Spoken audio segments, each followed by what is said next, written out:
What's up, guys? Our wrestling podcast back at you with another episode. This is Dave Fisher along with Jess, the Total Package, Craig, the British Bulldog, and Cuz is off this week, bringing you our perspective on the world of professional wrestling. No inside sources, no ties to the industry, just stories from the diehards, sharing opinions with you. Someone guys. Feed me today's topic. Anyway, Best of the Beach 1997, Dave. Daytona Beach, Florida. There you go, Daytona. For audio fans, give us a listen on Apple, Spotify, SoundCloud, iHeartRadio, Stitcher, or Google Podcast. Or you can watch our videos at YouTube at R Wrestling What? Sorry, I got it wrong last time? R Wrestling Channel. And on social media, give us a follow on Instagram or Twitter at O.W.P 2019, or you can catch us on Facebook at Our Wrestling Podcast. Guys, are you ready to bash? I want to go to the beach, Dave. I can't wait for the beach. So I'm typing shit awkwardly. Do you have all the attendance up in Shizney yet, Dave? Let me take a look here, sir. I believe I got it. Because if you don't, I'm ready with my current WWF champions on the other side of the pond at this. What I will tell you is that in 1997, this took place at Ocean Center in Daytona Beach. There was apparently an attendance of 7,851, so 7,851 people. Yikes. We have Dusty Rhodes. You Shivani say that. And Bobby on there. Yeah, tell me. Go ahead. You say that, and I thought the same thing because this was their absolute hottest. Yeah. For the most part. And it was a sellout, this arena was, but why they did the Daytona Beach, Florida Ocean Center is weird to me because I would just think they would want to go to bigger venues at this time. Because they're July of 1997, they were smoking hot. They were number one with the Bullet. WWF was struggling still to catch up at this point. WWF was getting better and better every week, but they weren't there yet. They were about probably 9 or 10 months away from really striking gold. So I saw 78 and I was like, why wouldn't they go to a bigger arena? I know they sold it out. There's no way they did not sell it out, especially with the main event. Yeah. There's no way they didn't sell it out. But it also seems like they had the big stage on the side, so they couldn't sell a lot of those seats either, right? No, but you can just even tell with the entrance, it was a short walk to the ring. It was just one of those old-timey places they used to run in with very limited attendance and not like a third section. Maybe they booked it a year in advance or something like that and just couldn't get out of the deal, so they just had to keep it. That makes sense. They probably cranked the ticket prices way up.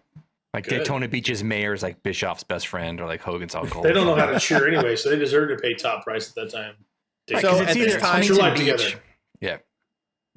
At this time, on the WWF side of things, the heavyweight champion was the Undertaker. WWF also at this point was about a month away from SummerSlam '97, where Bret Hart would defeat Taker to regain the WWF Championship for the 5th and final time.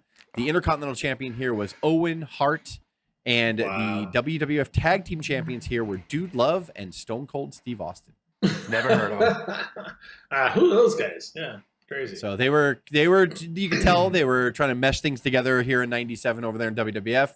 WCW was still firmly in control of the Monday Night Wars, but WWF was starting to figure some stuff out. If you catch my drift. You will. But anyways, Just was there a dark match here?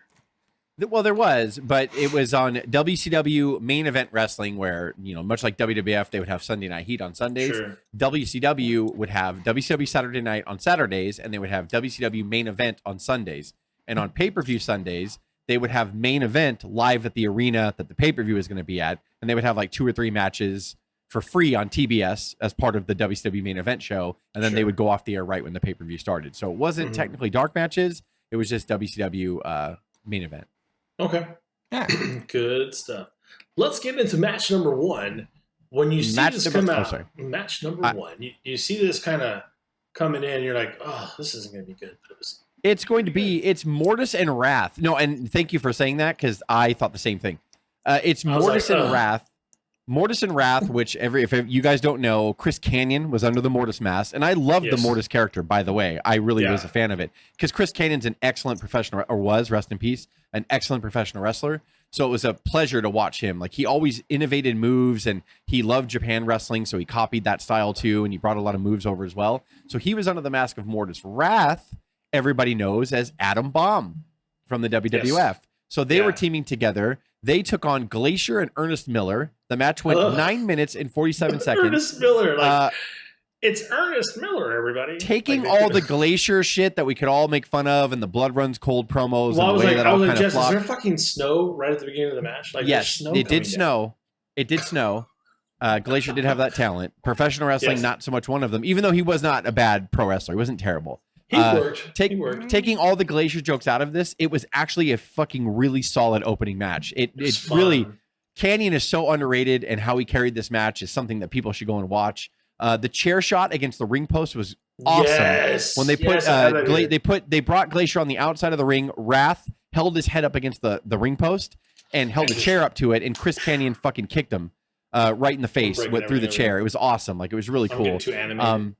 Towards the end, the ref didn't give a shit towards the end, because on the last of the closing sequence, like, Ernest wasn't even legal, and he's like, I don't fucking care. Like, the ref just gave up. Like, I don't give a shit. But Mortis and Wrath got the pin, which was cool. I give it a solid B+. I loved it. I was like, it's so into it. After like the first 3 minutes, I was like, this shit's really good. And Ernest Miller was good. His kicks were good. They looked realistic. They called him the cat. Why didn't they just have a cat image for him, like a cat character? Yeah. Well, they did. They did later. This was before he got like super funny, right? Like, then they relied on his humor, kind of thing. Yeah.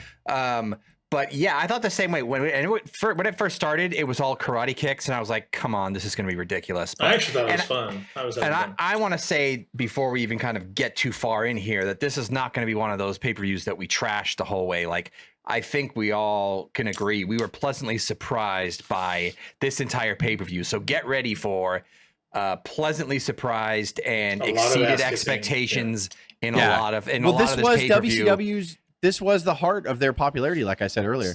Yeah, and I just overall, just before we kind of get into it, like, such a cool mix of, we always talk about how it's important to become an awesome, well-rounded wrestler, to cut your teeth in the different countries. Like, this pay-per-view had Mexico, had Japan, had celebrities, had the top guys. It was stacked, and it was confident enough to start this card with Mortis and Wrath versus Ernest the Cat Miller and Glacier. They handed Glacier his first loss, and my only notes to this, I gave it a solid B. Even Adam Bomb as Wrath, you can tell that Mortis almost gave moves to Wrath.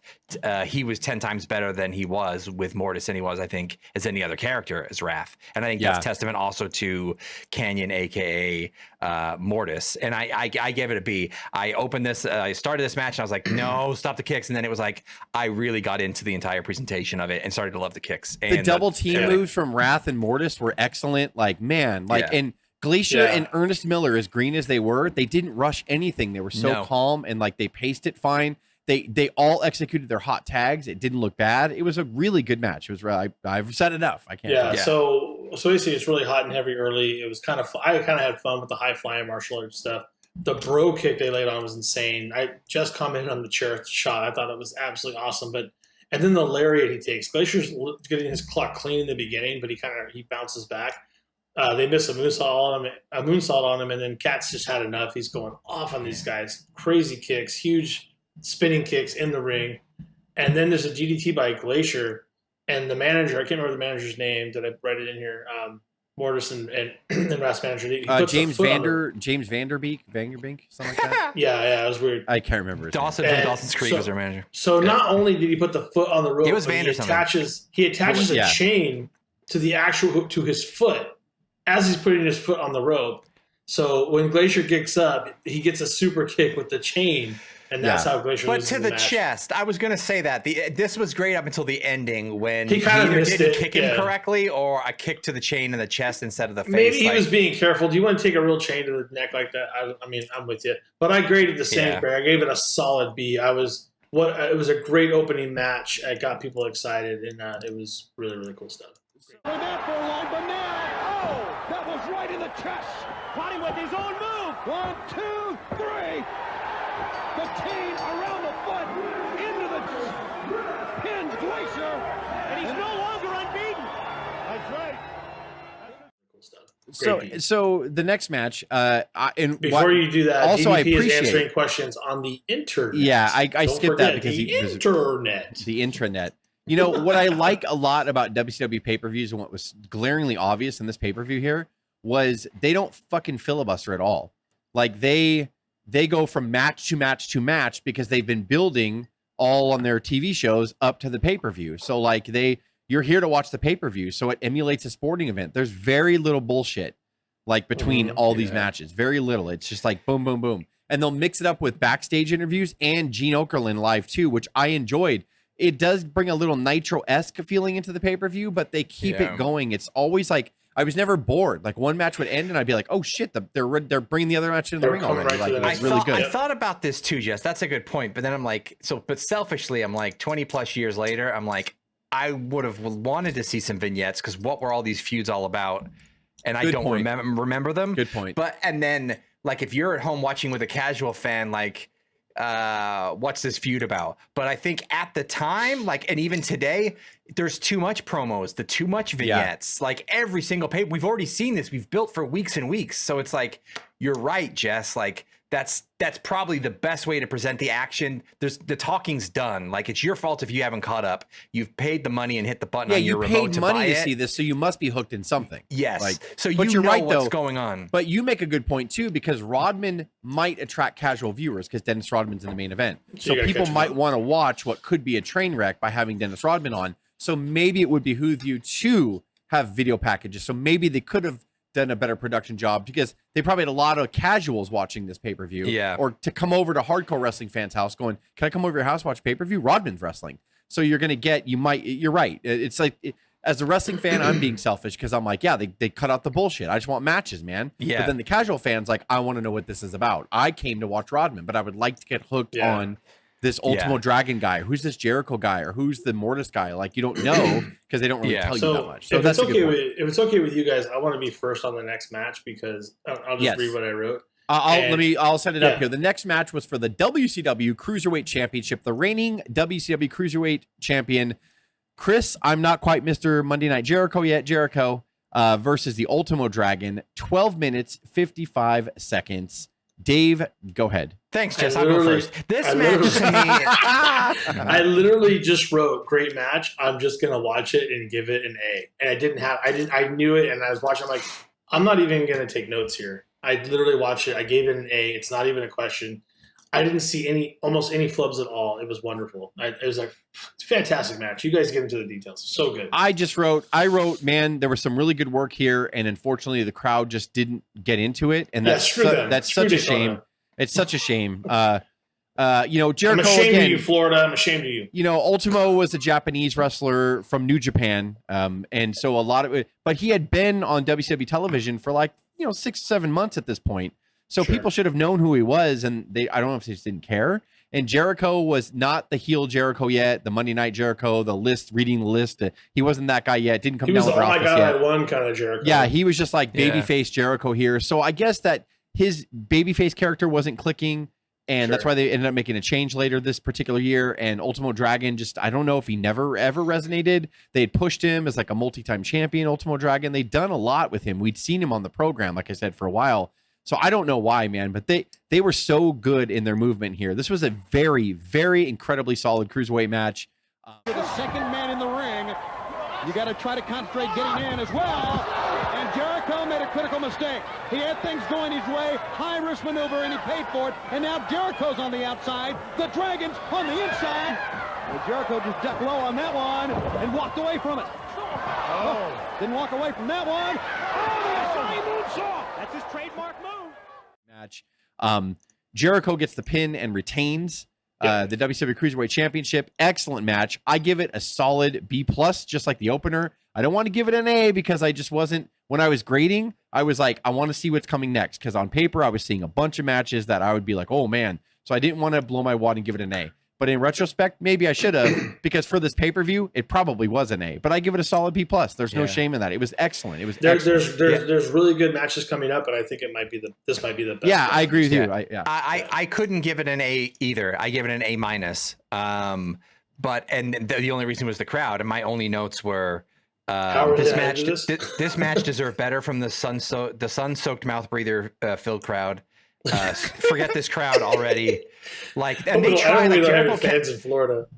Jericho kept looking to the crowd. They did the handshake angle at the end, which got no response. The stuff they did from inside the ring to outside for 5 minutes, just kept going over the top on the mats, high flying, they were just in sync together, and wonderful. And I don't know why, because I don't know. But I think Jess, maybe that's what it was. They didn't know Ultimo and Again, Jericho wasn't Jericho yet. It's really funny because like you make me think of Eric Bischoff. When Bischoff talks about moments like this, he is so favoring, like, the reason why he loved the NWO so much was because it got the casuals. Anything the NWO did on this card, the crowd fucking came alive and went nuts. So the next match is a tag team match. It's the Steiner brothers versus Chono and the Great Muta. They were part of NWO Japan. 11 minutes, 37 seconds. Muta's entrance attire was fucking awesome. Yes. I love the Great Muta. I won't ever not love the Great Muta. It was weird to see this match third on the card when it would easily have sold out the Tokyo Dome at almost any point in their run of the night. So it was crazy to see them third up. It's just a regular tag team match. And this was a number one contendership match. The winner will get a shot at the Outsiders, I believe, was said earlier. Yeah. Scott was blown up in 60 seconds. But I think I even wrote that. I said Scott is starting the transformation here. Like he was getting massive. Yeah. It was a similar to a lot of their New Japan matches with a little bit less of their high impact moves, but it started out pretty slow, but the pace definitely picked up towards the end. Steiners get the win with the fucking DDT from the top rope on Muta, which was fucking awesome. I was a little disappointed overall because I know what they've done with each other in Japan, but it's Muta and Chono and the Steiners. So fuck, man, I gave it a B- because it was still really good. Like not as good as the Ultimo Dragon match. And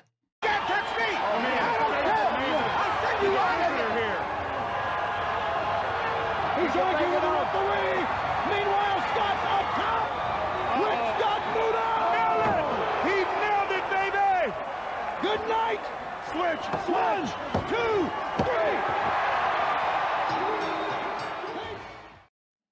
3. He was that exactly that shot. Like it was great. Yeah. He's a pro. Yeah. And the Steiners were great. Scott, I think, just started to first use the hair dye here. But it was perfection. I gave it B+. Did I say B+ already? You did, yeah. So before we get into the next match, there's a whole little thing where they're trying to push Kevin Sullivan as a legend. And I was like, fuck you. Like this whole vignette about Kevin Sullivan. I missed that. Did they really do a end vignette? Of a great career. It's like, come on. Yeah, because later in the night it's going to be a career-ending match against Benoit and Sullivan. So they had to hit me with the feels. Yeah. They should have showed a bunch of rapid clips of him no selling. Yeah, that was his career. There's no feels. He has no feels. Yeah. That should have been in his highlight. I guess I didn't realize he was from Daytona Beach, right, or Florida, or maybe he was Tampa, whatever. Yeah, the crowd really reacted to, by the way. No. Yeah. Take it away, Jess. Sorry. The next match is a Lucha Rules match here. Juventud Guerrera, Hector Garza, Lismark Jr. took on La Parca, Psychosis, and Viano 4. 10 minutes and 8 seconds. I don't know what I would just watch, but I fucking loved it. It was fine in small doses back in 1997, but a lot of these spots you eerily see all the time in today's wrestling, and it's too much. But back here, again, to what the credit that we said before and what Craig said, Bischoff knew each match had a different flavor of either a different culture or a different style of wrestling, and it was awesome. They just did things, Dave, in this match. And Craig, they flew. Thank God they flew. By the way, Jess, I love how you had everyone's name perfectly. I just wrote. Yeah, you did well. Congrats on that. Yes, my note says Lucha 6-pack tag. I only recognize Psychosis, by the way.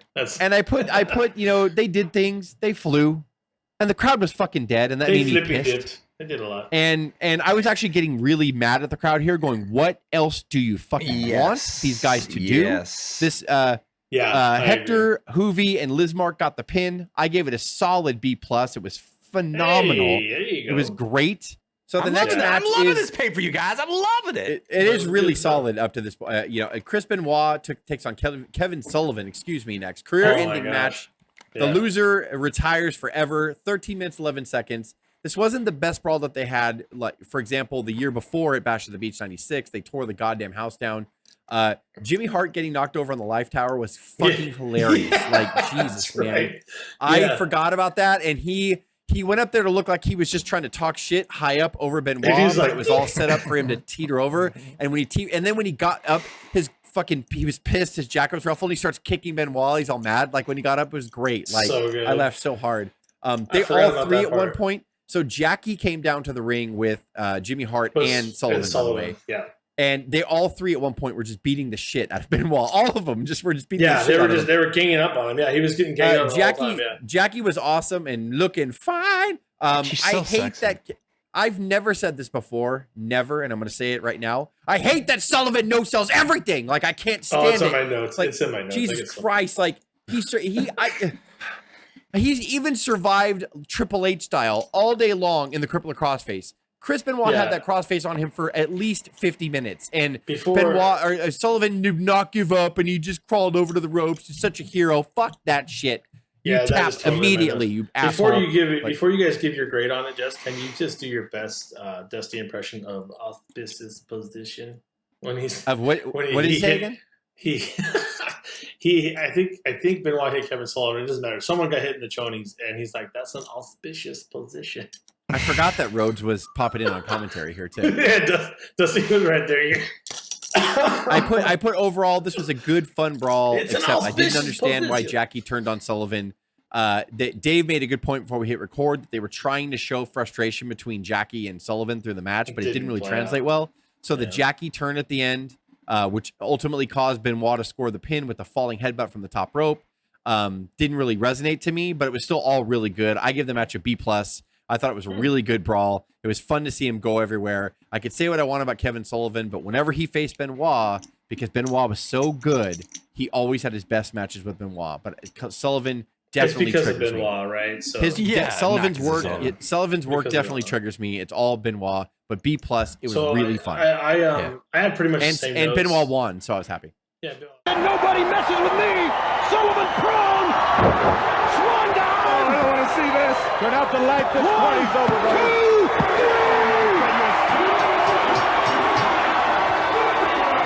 A great warrior. A great warrior has finally come to his end. Kevin Sullivan. Yeah, Bill won, so that's good stuff. And Sullivan's out of wrestling forever, or just still next week. Yes. So they started to trash the set, which I really enjoyed because it's a crappy set. And Jess's point, Jimmy Hart on the tower was hilarious. And the pile driver was just horrifying that they put on. Yeah, it was. And then I wrote, "Fuck Sullivan for not submitting to the crossface here. Like, fuck you. I swear, you could have man. been knocked I out. swear. Like, come on." And then I said, like, there's no DQ here. Why does getting to the ropes matter? Can someone explain this to me? WCW, once again, like, they gotta get the ropes. Oh, well, there's no DQ, but you better get off the ropes. Okay. Yeah, you can Like, break a submission hold by getting to the ropes, but like you can fucking hit somebody with a fucking lifeguard tower and you're fine. Like, come on. And then I wrote, I hate Sullivan. Or Sullivan hit Benoit in the face with a fucking cookie sheet or whatever the fuck that was. Yeah, that's right, the in cookie face. sheet, Like, yeah. jeez. Like in the side, like he slapped him in the ear with it, in the cheek with it. It wasn't even on the top of his head. He was so. Yeah, it's not even it's like the worst place you could hit him with it. It's just so. Yeah, like, so that was probably for stealing his because life. of the DQ issues and Sullivan not submitting crossface, I still loved it, but I gave it a B-, a little bit lower than Jess. The next match was Mongo McMichael against Jeff Jarrett. that's weird. Who was the reigning WCW United States champion. This match was for that title. 6 minutes, 56 seconds. I put, here we go. When I saw Mongo come out. Jarrett looked huge here, by the way. Jarrett looked fucking huge. Go ahead, Craig. Yeah. Okay. Oh. Forget the match. Right. Doesn't matter. It doesn't matter the match. There's what I want to talk about right now about Jarrett and Mongo. Do I need to get a refill before we do this? This is the most important kind of thing, and I never really thought about this. Jarrett has a very strange attire, like that no one else has. He has full tights connected to straps, and then a neckband, like a choker, which looks like all connected. And How do you instead of put that watching on? this. Thank you, Dave. That's what I want to talk about. And during this match, I didn't care about this match. All I was thinking about the entire match was like, how does Jarrett put this tights on? He even had that attire in WWF too. Because you either have to, the straps have to button into the tights, Tight. or the really choker got into has this. to connect in some way. It has to but detach, the choker right? never came undone. So I believe it's probably still one piece, or maybe not. But if you think about his tights, gentlemen, how does Jeff Jarrett put those tights on, and how do those tights built? I think the tights have to be I separate. gotta bring up a picture. Make sure you put up a picture straps- on this, Jeff. Yeah, I'll put up a picture here. The straps have to fasten into the waistband of the tights. They have to on the inside. Unless the choker opens up Yes. And then he steps in and puts the tights on and then just throws everything else over and then closes the choker. But then you could never just wear tights by themselves unless he had them designed that way, because he was always like, I'll never not wear this. And then, of course, he yes. those tights later. I don't recall any breakage, any straps coming undone. It was always fully connected. And Jarrett was a solid worker and put his body on the line. So he put those tights through the test. He bumped. He did everything. And those things never fell down, ever. Not one time. Not in WWF, not WCW. I think, there's only two solutions. Either there's like the choker button together, or the straps button to the tights. And he had several outfits like this. All of them. Like, and you would have thought you would have saw some breakage with everything that happens. Yeah. So I never saw a break, by the way, to your point. So that was the important thing. And Mongo loses his valet and his wife. Who cares? Standing between Jeff Jarrett and Deborah. Oh, no. Deborah. Oh, got him right in the elbow. Oh, right on top the Nagawagan. I don't like the look of this. This don't look right to me. 1, 2, No. 3. Jarrett wins. That got me dumbfounded. Jarrett wins. And he got the briefcase. Wait a minute. Who cares? So, but the thing is, I think I look at Mongo matches because we all recently heard like Mongo is suffering from Lou Gehrig's disease. Yes, and it's going to take his life sooner than later. Yeah. And, I've heard a lot of stories from Flair to everybody else saying, you know what, you can say what you want about his wrestling, but he was so fun to be around. He was such a massive character in the back and on stage. Like Mongo's character was funny to me. He was one of the most awful wrestlers I've ever seen. But like, let me say this, put this in perspective.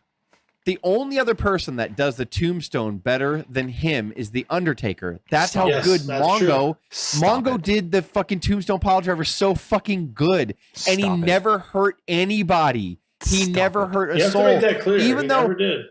Even though he was never unsafe. He was not an unsafe wrestler. He would have. I don't know. You're right. You might be right, but I don't know. Like, he did this shit at the type of wrestling. He was on Nitro every week, on Thunder every week, on every pay-per-view. Every time he did it, he tombstoned everybody, and he jumped to the moon and did tombstone people. And Mongo was clumsy and botched all the time. But he was never unsafe, ironically, because I guess he was a legit athlete, legitly. You're right. But You're like, right. man, and insanely strong. I mean, you're really right. strong. So I put if anyone else besides Jarrett was in here too. I think he broke I put his if anybody else too. besides what move? When he got hit with the briefcase on his forearm. Oh. And then because he got a second shot to the head, and then when he came out for the main event, he was completely wrapped up on his forearm.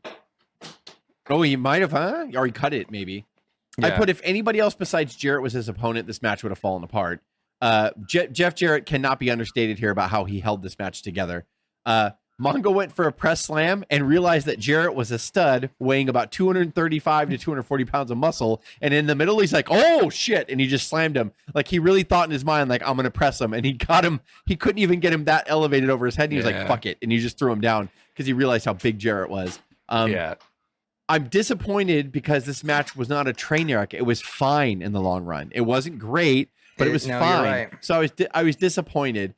Jeff Jarrett wins due to Deborah turning on Mongo. I give it a C-, but it easily should have been. I think I was being generous to the Mongo thing, and I gave it a B-. Yeah, and you know what? I think I was being generous. I want to give some. Jess is absolutely right. I wanted to dismiss Mongo because we always do, but there's a whole Twitter site dedicated to Mongo botches. But even they've gotten very respectful since he announced he had Lou Gehrig's disease. Yes. And now, like, I fondly think of Mongo. Now it's Mongo and Friends. He never did anything in the ring to me. Yeah. Mongo and Friends, you're right. He never left any impression on me as far as a wrestler was concerned. But he always has a good personality. I always like Mongo because he was crazy. And he was like, I'm talking like this. Like, he was always over the top. Like, I really enjoyed him as a character. Even back here, I can say that. And he was a guy. He was the shit. I will say about Mongo, as a dog lover, a dude that brought his Chihuahua when he commentated and said, and probably someone said, like, we want you to not bring the dog when you commentate. He's like, no, I'm bringing Pepe, baby. Like, he He was. I mean, larger that's a than man life. who's not going to be intimidated by anyone and not going to care what you think. Yes, you have to be larger than life to have the success that he did, to get one of the chairs in the commentary booth, to be one of the Four Horsemen, despite his lack of skills. He must have been one of the greatest guys in the world to be around. And obviously, he was wanted around. Like Justin, he was a joy to have, and people wanted him around. That's exactly so right. Something for him. Yes. Yeah. So there you go. Yeah. Now we get to the hotline, the Road Wild, and then we get the NWO promo. What grade did you give it, Craig? Did you give it a grade?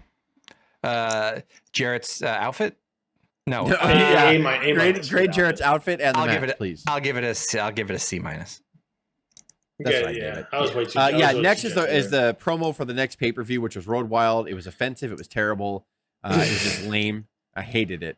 And then the next promo was an interview segment with Hulk Hogan and Dennis Rodman, and it was so fucking long. All Hogan did was drone on for about 30 minutes. It's too long. Tell him hot bod. Tell him Rod the bod. Tell him Cod the bod. Tell him with the shaka baka, and he's just doing shit. And I'm like, get to your fucking point. The interview was probably 30 minutes. I'm just roughly estimating on that. Pretty sure the next match was Scott Hall and Randy Savage, NWO members, versus DDP and a mystery partner, which ended up to be Curt Hennig. 9 minutes, 35 seconds. Kurt was so rusty here, and he got zero crowd reaction when he was revealed as a surprise. He really did. So like I said, 2 months later, panic and put him in the NWO. Why not? You had to know something was up when he never put his suspenders on. Yeah, so swerve us with the mystery partner, and then swerve us again with Hennig turning his back on DDP. Makes no sense. Why do it? No. Hall hits the outsider's edge on DDP, and then Savage hits the elbow for the pin. Lame, grade C. I only give it a C because I gave it a D for double crossing, just a double cross. I gave it a D, and I will say, watch this match back. It is weird. Hennig and DDP have no chemistry together. They won't even look at each other. There's no togetherness with them. Hennig either looks angry and rusty or out of it. Scott Hall tries a thing where poking at his belly in the beginning, which is the exact worst thing you should do when Kurt wants to come back. And they know each other too. They're both Minnesota boys as well. So maybe that pisses Hennig off. Because Scott said something like, "You haven't changed one bit" in the ring, and you can hear him audibly say it. And then kind of for no reason, he turns on him. But it was really awkward because I don't know. I'd love to hear the backstage story of this. Why even just at least pretend to be partners or I don't know. Yeah, I think Hennig was out of shape. He was rusty here. Was he struggling with substances at this point or no? I'm assuming, and I'm really assuming, but at the same time, I don't think Curt Hennig was ever a major drinker. I think he was a pill guy. But I think Hennig was always fighting with back injuries. And I want to say he was out for a while. He was training for a comeback in WWF in 96/97. And then Vince is like, no, I don't have those in my plans for you. You're going to be a commentator or a manager. So that's why he went here for the big money, because Bischoff agreed to put him on television. But I don't think Hennig was really ready. He wasn't in ring shape. I think he was just rusty. I really believe that's what it was. Yeah. He was lethargic. He was puffy. The only cool thing about this match was the toothpick gum exchange. I swear they were just trying to trade off. Take this in your mouth and I'll take this in my mouth. Gross. And I guess I didn't realize this was the first time that you saw Hennig at all in WCW, and that this is a testament to how stupid this crowd was. You really should have popped for Curt Hennig once you figured out who he was. But nobody did. So the next match was, wow, Rowdy Piper versus Ric Flair, 13 minutes and 26 seconds, which is way too fucking long. I mean, you guys are going to. But you know what, though? Can I say this, though? Even way past their primes, man, this crowd was hot. And I mean, we're talking about Ric Flair and Roddy Piper, two of the greatest wrestlers ever, to step in the ring. So, of course, the crowd was with it. But again, it goes back to my point earlier. NWO was mega hot. Yes. Piper and Savage are super legend. The crowd popped for the legends and for the NWO. It's just what they did. So WCW was way over when it comes to that. It's just what Bischoff was doing right. They took it to the crowd to cut. They took it to the crowd at first to cover up Piper's lack of ring skills at this point, because I believe he already had his hip replaced. It was just an okay match, but it did heat up towards the end. They tried to do some quick shit at the end or whatever, and I did appreciate that.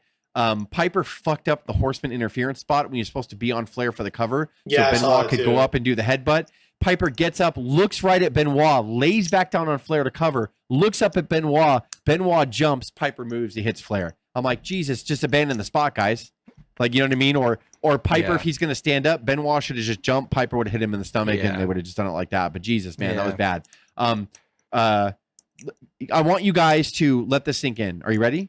Yeah. Rowdy Roddy Piper allowed Mongo McMichaels to give him a tombstone pile driver, which solidifies my point from earlier. And it was a perfectly executed pile driver. It was perfect. I gave it a grade C because at the end, I did have a smile on my face. The last 5 minutes, they were just doing good shit, even though the Benoit spot got fucked up. But after that, they were doing some kind of cool creative false finishes. Flair is always hilarious. I mean, if you grade this on pure wrestling alone, it was a D or an F probably. Sure. I mean, it was a grade C because it made me smile, but it wasn't any better than that. I think I was. The way to combat this is to get to the rope or to turn it over. Piper's way. Yeah, it's hard. Go either way. It's hard, Tony, to reach the guy. See right there, Flair just kind of a little fly by his face. Look at the anger. Look at the anger in Piper. This place is deafening. This place is deafening. Piper is going to turn the figure four over. He got him. And now the reverse. The pain on the legs. I think these guys had no business. I was into it on the crowd stuff, and like you said, they actually kind of pulled it together at the end. Yeah. But I don't know what it is, man. When you start playing all the hits, and I'm talking about the chops right from the get-go, and they're just chopping the crap out of it. I don't know why, but that gets me.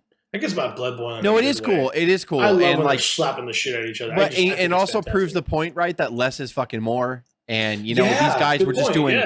They were doing headlocks and just bouncing each other off the ropes from headlocks, shoulder blocks, like you said, chops, basic fucking 80s shit. But Flair would get up and he would fucking yell at someone in the front row for cheering for Piper, and the crowd would pop, and then Piper would do his crazy shit, like where Flair would hit him in the face or slap him, and Piper would slap himself and do that. So to your point, they're playing Piper. all the hits. Piper got a massive pop, by the way. Yeah, they did. They're playing all the hits here. You know, Piper's doing the smacking him upside the head. And finally, you get the now. That's the first. That's the first. Come on, man. Yeah, I can't believe I did a Piper impression up until that. Come on, man. And then you're Benoit's coming in, man. You get the ref to interfere. Obviously, hey, back off, and then Flair starts working. Then he standard procedure now. Right. Less is more, man. You youngers back there need to watch Flair and I, man. T-shirt, and then Piper reverses. You young Ultimate Dragon, nothing, man. Of his own now, and Horseman come down. There. Mexico's stupid, man. Lucha smoocha, man. You watch these two. I love how Rick and I got in there. You put me in a headlock. I'm whipping you to the ropes every 9 times out of 10, man.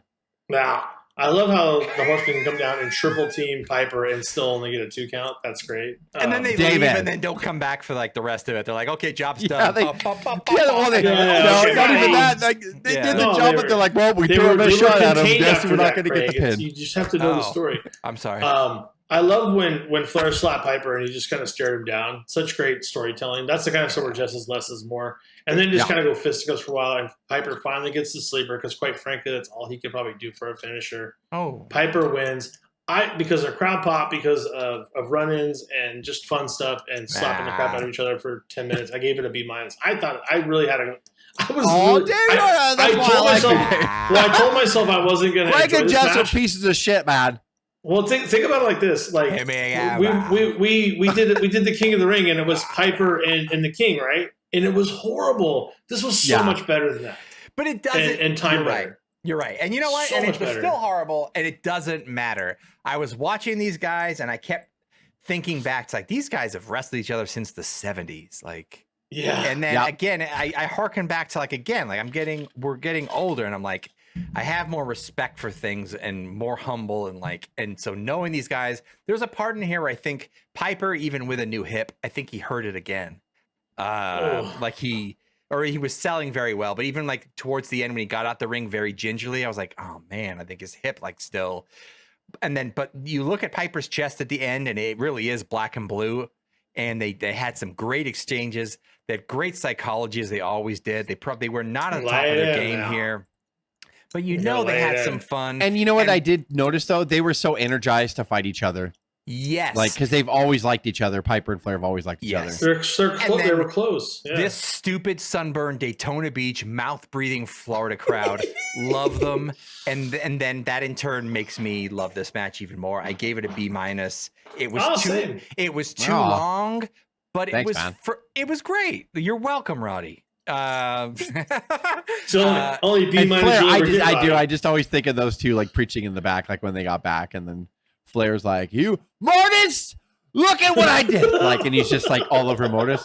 You use the chair, and him, and Piper and I just did the chops. We're world champions. Like, and fucking Flair and Piper just like roosters in the back, you know, like just talking to all the talent back there. Then they went That's right, man. Less is more. Won't you have a good flight back to Mexico? We do it right in America. We do headlocks. Like, it's just kind of, it's two clashing styles. Like, you know, like. And then they all went to the hotel bar, and then Piper and Flair probably paid for everything, and then Flair woke up. It's like, $40,000, man. And then like it doesn't matter. They own the room, and like they had fun, and like God bless them all for the lifestyle that they live. Like, yeah. So, question: How much did Michael Buffer get for the main event announcement? What does he get? $100 million. So I can't remember. I want to say it was. I think for just doing Let's Get Ready to Rumble, and I could be wrong on this number, but I think he got $100,000 just for saying Let's Get Ready to Rumble because he copyrighted that phrase. So I truly believe that on top of his appearance fee, he got an extra $100,000 for saying Let's Get Ready to Rumble. I could be wrong on that number, but I think it was that ridiculous. Yeah. So Michael Buffer, and you know what? Some people ended up shitting on Buffer after a while, but they kind of made him a staple in WCW, which I actually liked towards the end. I just liked the fact that Buffer gave it a big match feel. The main event was here. So, the main event was Hulk Hogan and Dennis Rodman against Lex Luger and the Giant. Christ. 22 minutes and 19 seconds. 22 minutes? Yeah, I am not. Well, dude, the first 10 minutes were just them doing nothing. That's the beauty of it. Like, I'm not going to grade this on wrestling. I'm going to just go on the line right now. Because if I did, it would be a fucking F. So what's the point? They popped so huge when Rodman did that arm drag on Luger. It was insanity. And he walked back and he celebrated for like fucking 2 minutes with Hogan. They kissed each other. Then he goes back and he did a fucking... Then he got arm dragged. And then the crowd went equally as nuts. And Rodman rolls outside to the ring. Like, he was probably doped up as shit here, Rodman, but he did fine. Then he leapfrogged Luger. The place goes insane for a leapfrog. And I'm gonna let you finish, Jess, because I want to say that I 100% agree with you because I wanted to hate this so much. But you have to see, I could not hate it because the crowd. If you're comparing it to Ultimo Dragon and Jericho, you're wrong. Like, you shouldn't do that. Continue like your match analysis, but I absolutely 100% agree with you. I want to tell everyone out there, you should watch it because you cannot hate this because of how the crowd responded and how much they kind of did this perfectly. Even with, by the way, they did their job, and you cannot tell me sell against Rodman and Hogan. Who's going to carry this match? And for some strange reason, they ate it up, and I ended it with a smile. So continue, and I'm right with you, Jess. Yeah. So whenever Hogan and Giant got in there, it was fucking garbage wrestling. It was bad. Like when Hogan and Giant got in there, it was just terrible. But Luger of all people had a lot of energy. And I have a love-hate relationship with Luger because I see some of his shit wrestling and I get angry. But Luger always looked impressive. I always liked his character. Like Luger was really he showed that he was flexing out here. The crowd was into it. Like Luger was super over, but he was he showed he was a veteran here. And him and Hogan's experience came into major play here. That's why Hogan's so underrated, because even though Hogan and Big Show, all their moves to each other look like absolute trash, but it didn't matter. Like, they got the crowd so hooked with the two moves that Rodman did, that Giant did an awful atomic drop on Hogan, and Hogan did a wannabe Rick Rude sell, which was paled in comparison to what Rude did. But the crowd golf clapped after Hogan did the sell.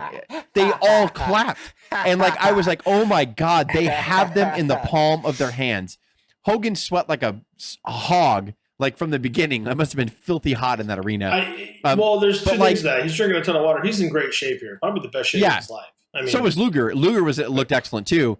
And the whole match played out just fine. Luger actually gets Hogan to submit in the rack. That's when the ending came. What an appearance! The savior for WCW hit the wrong guy on purpose. And so did Hogan. The rack. He's got him in the rack. Lex Luger has racked Hogan. Remember the referee with that? Here comes Nick Patrick. Nick Patrick is in. He's got it. Luger racks Hogan. The victory. He's going to rock Hogan. And the Giant. He's right. The warm up. Look at this. Look at this. you could say what you want about the actual wrestling in the match or whatever. It wasn't all the media attention they got. Rodman, world champion with Chicago Bulls. He got every single media attention. For once, the WWF was not getting the mainstream coverage. WCW was hogging everything here. Yeah, bringing Rodman at that time was You cannot tell me that if a casual wrestling fan watched this match, they didn't pop, they didn't enjoy it. And then all the news outlets covered everything afterwards. Him leapfrogging, him hip tossing Luger. It was phenomenal. Yeah. I give, because I said in the beginning, I'm not going to grade it on wrestling. I give it an A because it did everything it was supposed to do. No way. O.W.P. How is it not an A? How did they not execute everything? How did they not execute everything that they were supposed to do? Tell me, please tell me. For Hogan, bro. No, I'm not. I spent the whole time saying that Rodman was good. Shit, How? Man. How? Tell me how I was a homer for Hogan right now. When I said that him and Big Show are horrible and you sweat like a pig. How am I a homer for Hogan? I said that Dennis Rodman. An A, man. Dennis Rodman. An A. How is this not an A? Tell me how it's not an A. It was the highest. C, that's why. It was the highest rated until the next year. Until the until Sting versus Hogan. Until Sting versus Hogan, it was the highest buy rate for WCW ever. I get that. In the beginning, how is it not an A? On it, and I want to fight but okay. I'm gonna lose this. He's picking a fight, Jess. You're picking a fight with an. You're gonna lose because you said I'm a Hogan homer. That's why you're gonna lose, because you didn't listen to anything I said. You didn't listen to a word I said. I actually bashed Hogan more than anybody. I was listening to everything, but I think I blacked out and furious. It's an A. It's an A. It did everything. You can't tell me that Bischoff didn't have a hard penis going up the elevator that night, thinking it was an A. Are you really trying to tell me? Bischoff to this day will tell you that match was probably one of the best matches. You're basing the whole thing on crowd. I said that. I said that from the beginning. I'm not going to base off wrestling because it'd be an F and there'd be no contest, because it was arm drags and leapfrogs and Big Show. I think you got to find some room in the middle. I graded it a C because of the fanfare and everything else, but the match is shit, man. You got to admit that. Come on. Right. Like I said from the start, it's an A. It did everything it was supposed to do. They let Luger have the win, and then they let Luger torture rack everybody. Yeah, Hogan does the job too. That was the most surprising thing for me in this whole thing was that Hogan let Luger take the win, and then Rodman took it, and then Savage took it. Savage took it. Yeah, Savage took it.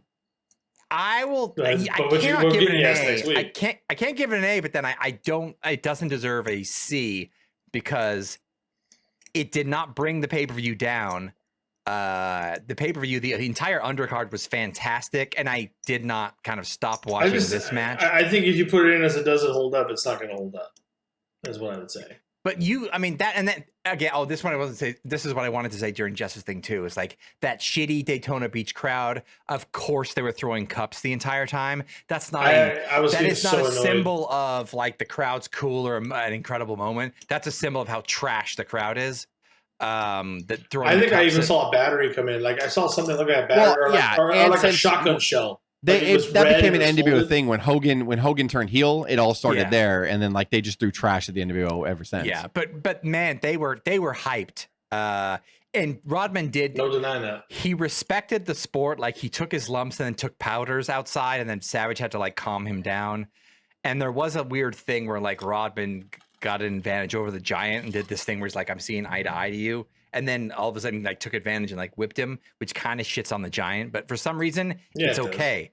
God, this shouldn't have been good, but it really, really was. I can't give it an A, but I'll give it a B, a solid. When Luger quote unquote hurt Rodman, and Rodman probably had a game the next night, Hogan looked seriously he's like, "I'm gonna break you in half." He looked absolutely furious.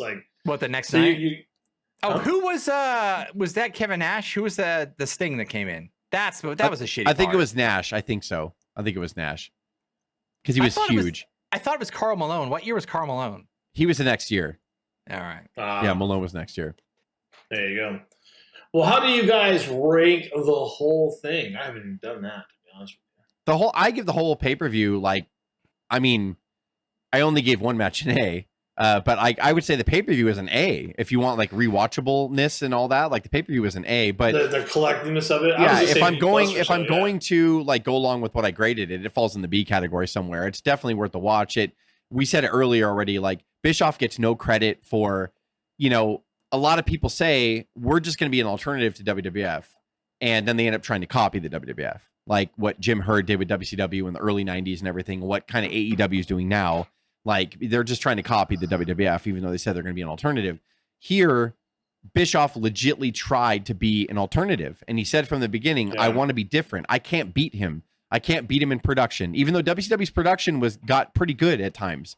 I can't beat him in production. I can just beat him by being different. He took the big boys to play, as they had said, but then to your point, he brought stuff from all over the world. He revamped a cruiserweight division to great heights here, and it got better after this, by the way. Yeah, it was solid all year of 97, 98. They were on fire. Fantastic stuff. So you can't deny what Bischoff put together and what he was trying to do.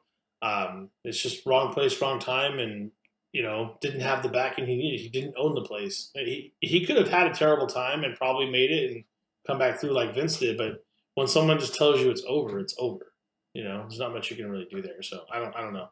Like, WWF has had shitty times too. What do you give it, Who Dave? knows what would happen? Overall, what'd you give it? I give it like a B+. I thoroughly enjoyed the whole thing. You guys kind of crapped on Mongo a little bit. I thought even the Mongo match was fun. I thought Double J was being silly, and I graded it higher than most. I think it's one of the better Mongo matches. It's definitely one of the best, if not better, Kevin Sullivan matches you'll ever see. And those are just the quote unquote low spots, right? So yeah. For me, I think I'm biased because I literally disappeared from wrestling from 95 to 2000 because I was going to school and nobody at school liked wrestling, so I wasn't watching it. So I think I have this issue with the NWO where I'm like, what the fuck is this? And everyone else is like, it's so good. I'm like, I wasn't a part of it. So I think I shit on it maybe more than most, and that's why I can't give it the A because I'm it's a double cross like every week. It gets infuriating. Oh, that got terrible. Yeah. I don't know if I've ever given a WCW pay-per-view on this podcast an A. Maybe I have. What you're doing it and folks will probably like pillage me on that I have because I'm a huge liar. But I will. I love this. I'll give it an A, even though my average was an A, and I think I only gave one match an A.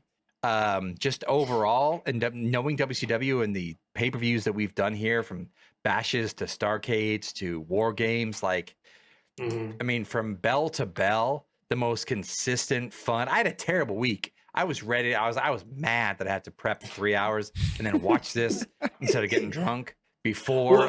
I have to control my drinking before we get on the podcast. Yeah, because I want to write clear notes and I want to make sure that I do the same thing. But I'll tell you, a terrible week. But I love this. I really love this pay-per-view. And did you take less notes or more, Craig? Because it was just so good. I found myself taking less notes and actually just watching it. If that makes sense. And if you go back to, we did a Fall Brawl 97 review. A few months ago, last September, and we loved it too. You're about to bury me, aren't you? No. I'm connecting it right now.